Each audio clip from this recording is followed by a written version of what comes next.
Hello guys, welcome to my mini blog. आज सकाळची सुरुवात दूध गरम करण्यापासून चालू होतं. कारण की 2 जागेवर दूध गरम करते. एक दही साचवायची होती म्हणून, अजून एक चहासाठी, आणि लगेच जेवणाला लागले. कारण की नंतर जेवण बनवलं खूपच गरम होतं म्हणून लगेच अंडा भुर्जी करायची होती. म्हणून पटापट अंडा भुर्जी केलं आणि लगेच पीठही मळून घेतलं.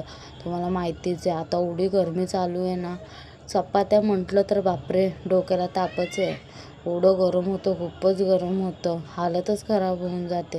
म्हणून फटाफट चपात्या करून घेतल्या, कारण की खायला तर पाहिजेलच ना, नाही खाणार तर चालणार कसं. म्हणून फटाफट चपात्या करून घेतल्या, कारण की घरचे सर्व कामं पडलेले.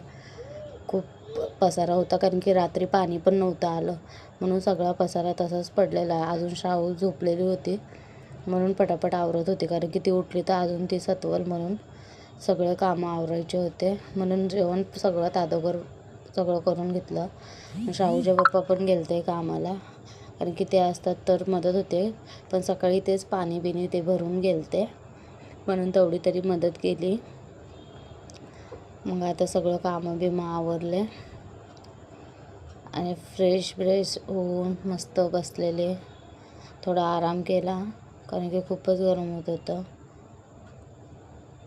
अजून आज आमच्या इथं एका जणाची हळद पण आहे, म्हणून संध्याकाळच्या वेळेस तिकडं पण जायचं होतं. बाजूलाच होतं, लांब नव्हतं, म्हणून काय एवढं टेन्शन नव्हतं.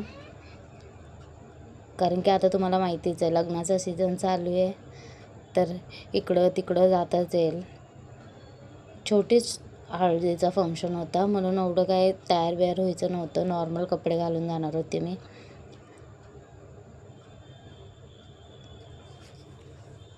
श्रावचे पप्पा तर नव्हतेच आले. आज दिवसभर श्रावचे पप्पा घरीच नव्हते आले, जेवायला सुद्धा नव्हते आले. अजून त्यांचा फोनसुद्धा लागत नव्हता. मी तर खूपच टेन्शनमध्ये होती, पण नंतर संध्याकाळच्या वेळेस एकदा घरी येऊन गेले म्हणून एवढं काही टेन्शन आलं नाही. सांगून गेले, फोनची चार्जिंगच घरी विसरून गेले ते, म्हणून दही पण लावून घेतली लगेच, कारण की दूध नॉर्मल झालं होतं म्हणून दही लावून घेतली.